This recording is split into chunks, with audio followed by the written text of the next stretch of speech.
Hello student, last lecture we have studied COTS rule. So the next point is introduction to UML.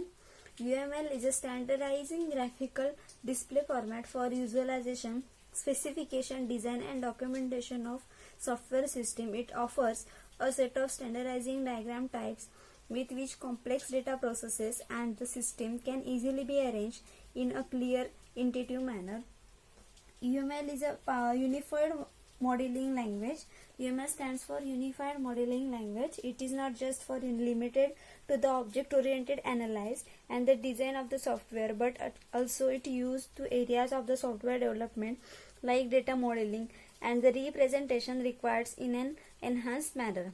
Data analysts gather the business data using a traditional requirement gathering techniques and the model of the same using the entity relational diagrams. When using and structured approaches of the modeling, UML can be used by the data analyst to model relational and the object relational database when the object oriented approaches of the designing. UML काय आहे? Unified modelling language आहे.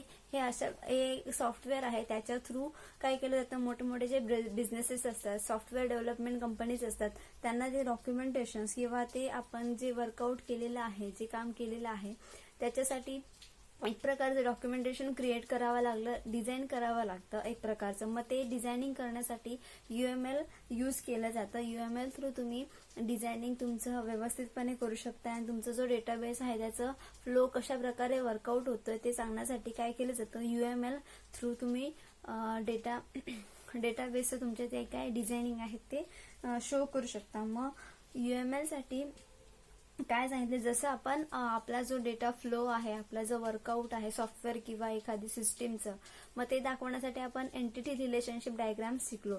त्याच्या through काय केलं जातं की तुमचं working कसं होतं, कोण कशावरती डिपेंडेंट आहे, कोणाची रिलेशनशिप कोणाशी कसं आहे, हे जे फाइंड आउट करण्यासाठी आपण काय केलं जातं, एंटिटी रिलेशनशिप डायग्राम यूज करतो. सेम वे UML मध्ये काही वेगवेगळ्या डायग्राम्स आहेत, त्याच्या थ्रू तुम्ही काय करता की तुमचा जो डेटा फ्लो आहे किंवा तुमचं स्ट्रक्चर आहे सिस्टीमचं सॉफ्टवेअरचं ते शो करण्याचं, म्हणजे युजरच्या अंडरस्टँडिंग लँग्वेजमध्ये शो करण्याचं काम कोण करतं, UML करतं.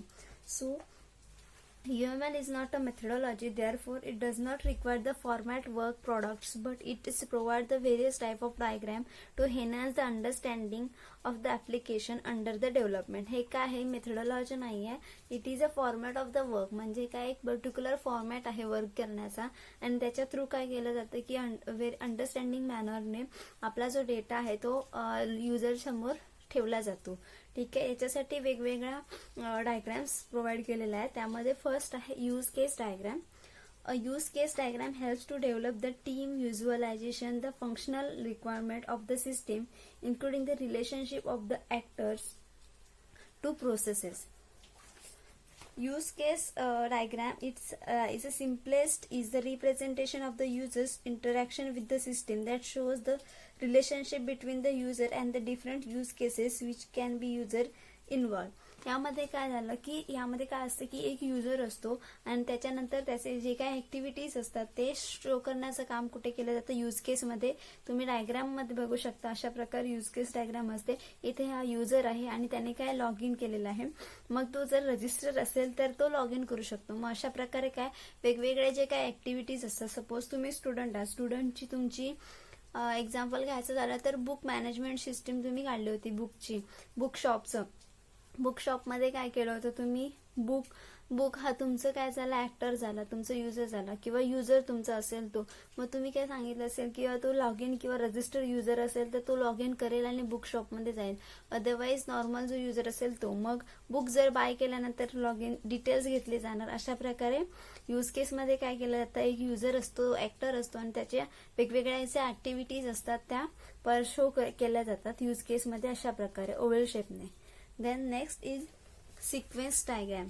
A sequence diagram is an interaction diagram. The diagram deals with the sequences which are message following from the object to other. Sequence diagram is used to visualize the sequence of call and the system to perform a specific functionality.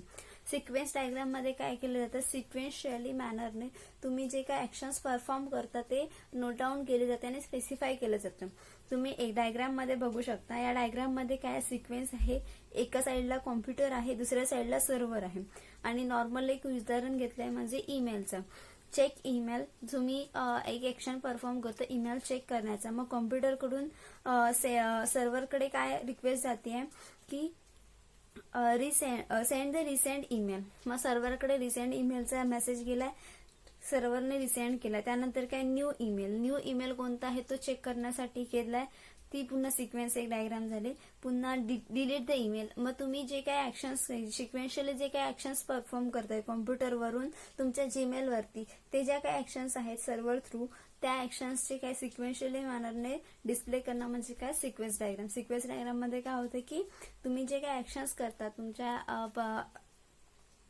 Diagram मध्ये किंवा तुमच्या एखादा entity असेल त्याच्यावरती, मग ते जे काय सिक्वेन्शियली मॅनरने शो करण्याचं काम कोण करतं, sequence diagram. Then next is collaboration diagram.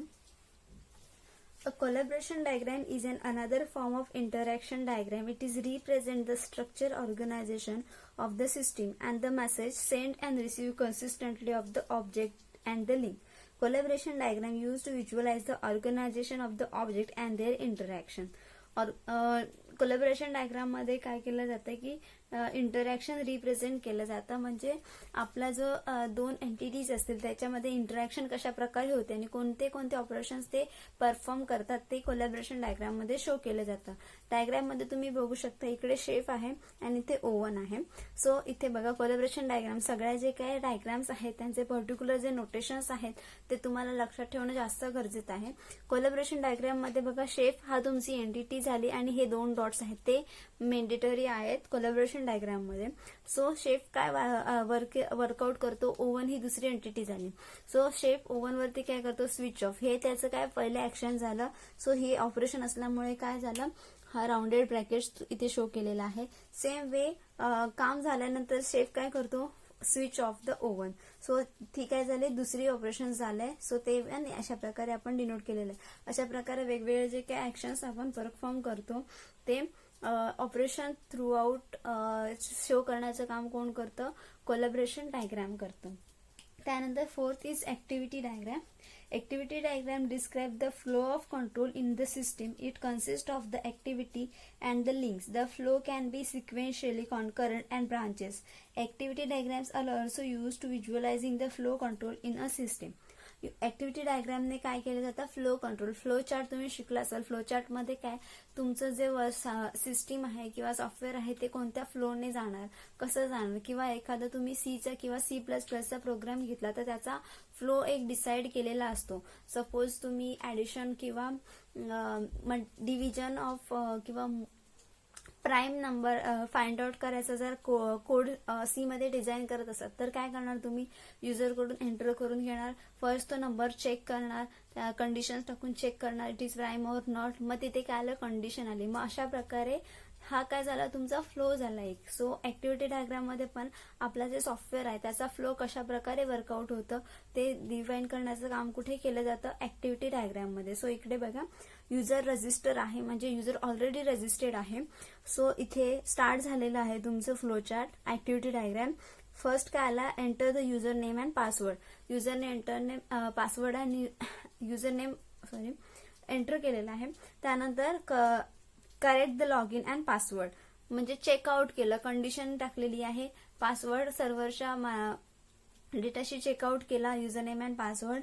If yes then पुढचे प्रोसिजर्स होणार. अदर नो असेल तर इनव्हॅलिड लॉग इन पासवर्ड आणि तुम्हाला पुन्हा ते तुमचं जे लॉग इन पेज असणार ते शो होणार. मग हे काय झालं, हा त्या पर्टिक्युलर एका लॉग इन पेजचा फक्त फ्लो झाला. मग अशा प्रकारे वेगवेगळ्या पेजेसचे वेगवेगळे फ्लोज असणार. मग ते शो करण्याचं काम कोण करतं, activity diagram. Then next is class diagram. Class diagram depicts how the different entities, people, things and data relate to each other. Class diagram consists of the interface, association and the collaboration. A class diagram basically represent the object oriented view of the system which can be static in a nature. यामध्ये काय आहे, आपण बघा वेगवेगळे आपले entities आपण घेतले होते एंटिटी रिलेशनशिप मध्ये, त्यामध्ये काय आपले एंटिटीज असतात. मग ही ते कंपोनंट आणि कंपोजिट हे दोन एंटिटीज आहेत. मग क्लासमध्ये काय केलं जातं, त्या एंटिटी थ्रू त्याचे जे काय ऑपरेशन्स आपण परफॉर्म करतोय. सपोज तुम्ही बुक ही एंटिटी घेतली, मग बुकमध्ये काय ऍड, रिमूव्ह किंवा अपडेट ह्या प्रकारे ऑपरेशन्स होतात. मग ते ऑपरेशन्स काय आहे इथे शो केलेले असतात. मग क्लास डायग्राम मध्ये हे तुमचं एंटिटी झाले आणि त्याच्या खाली काय असणार, तुमचे ऑपरेशन असणार. सेम वे इथे. आणि हे काय आहे, त्यांची रिलेशनशिप आहे. जसं तुम्ही एंटिटी रिलेशनशिप मध्ये दाखवता तशाच प्रकारे क्लास डायग्राम मध्ये पण ही रिलेशन अशा प्रकारे शो केलं जातं. Then next is object diagram. Object diagram can be described as an enhanced to class diagram, so the diagram are more close to the real life scenario. They can be generally used in build the prototype of the system. Object diagram same आहे जशी class diagram आपण define करतो same आहे, फक्त त्याचे काही notation and structure वेगळं आहे. आपण क्लास डायग्राम मध्ये नॉर्मल शो करतो, ऑब्जेक्ट डायग्राम मध्ये बघा सी कंपनी आणि त्याला खाली अंडरलाईन केलेलं आहे, स्क्वेअर ब्रॅकेट आहे. त्यानंतर त्याचे दोन डिव्हिजन झाले, D1 डिपार्टमेंट, D2 डिपार्टमेंट. हे दोन डिपार्टमेंट मध्ये डिव्हिजन झालंय. देन खाली काय दिलंय, name is equal to sales आणि इथे name is equal to R&D. So हे काय झालं, सेम वे क्लास डायग्राम जसं आहे एंटिटीज आहे सेम तसंच एंटिटीज आहे, फक्त त्याचे नोटेशन्स जरा वेगळे आहेत. त्यामुळे जसं क्लास डायग्राम मध्ये आपण रिलेशन वगैरे रिप्रेझेंट करतो सेम तसंच ऑब्जेक्ट डायग्राम मध्ये रिलेशन वेगळे डिफाइन केले जातात, फक्त नोटेशन्स अँड त्याचं स्ट्रक्चर जे आहे ते थोडंफार वेगळं आहे. ठीक आहे. देन नेक्स्ट इज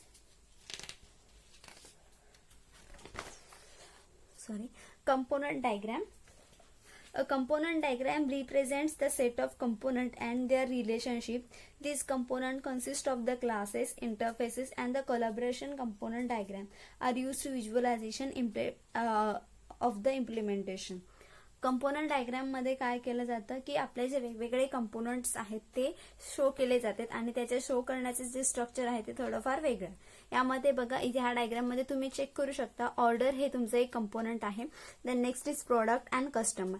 मग ऑर्डर मध्ये काय येतं, आयटम कोड हे नोटेशन आहे, त्याच्यात मध्ये काय स्टोअर केलेलं असतं की आयटम कोड स्टोअर केलेला असतो. आणि ऑर्डर मध्ये सेकंड ऑप्शन येणार त्याचा कस्टमर डिटेल, म्हणजे ह्या नोटेशन मध्ये कस्टमरचे डिटेल्स. मग हाय तुमचे काय झालेत, वेगवेगळे कंपोनंट्स झाले. अशाप्रमाणे पेमेंट पण येणार किंवा अकाउंट डिटेल, हे वेगवेगळे तुमचे कंपोनंट्स येणार, त्याला ऍड होणार.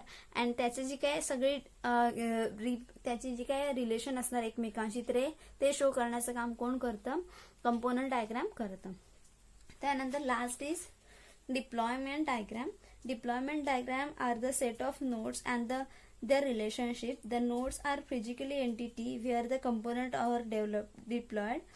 Deployment diagram are used to visualizing the deploy of the system. यामध्ये काय आहे की ते जे काही कंपोनंट्स आहेत ते फिजिकली प्रेझेंट असणार, जे म्हणजे त्या फिजिकली म्हणजे काय आपण त्यांना बघू शकतो. आणि त्यामध्ये काय असतात त्याची जे कंपोनंटचे डिप्लॉयड म्हणजे वेगवेगळ्या त्यांची रिलेशनशिप मध्ये कंपोनंट डिप्लॉयड केलेले कशा प्रकार आहेत ते रिप्रेझेंट करण्याचं काम कोण करतं, डिप्लॉयमेंट डायग्राम. यामध्ये बघा client desktop, hospital local server, printer and database server. हे काय झाले तुमचे फिजिकल कंपोनंट्स झाले आणि त्यांच्याशी इंटरॅक्शन कशा प्रकारे होतं ते बघा.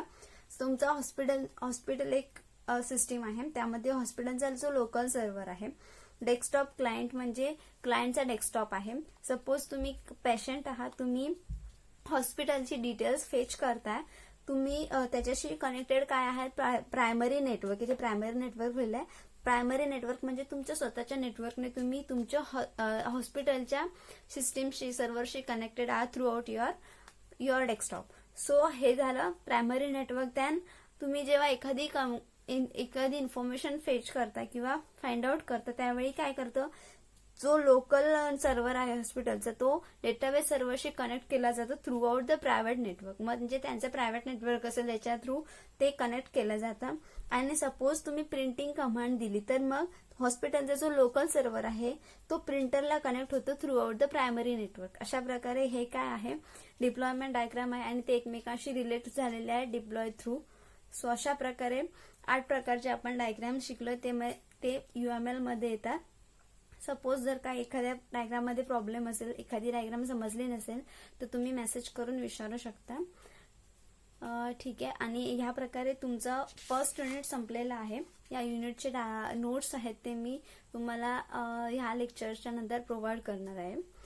सो आणि काही प्रॉब्लेम असेल तर पहिल्या युनिटमध्ये काही प्रॉब्लेम असेल, काही समजलं नसेल तर प्लीज तुम्ही मेसेज करून विचारा. थँक्यू.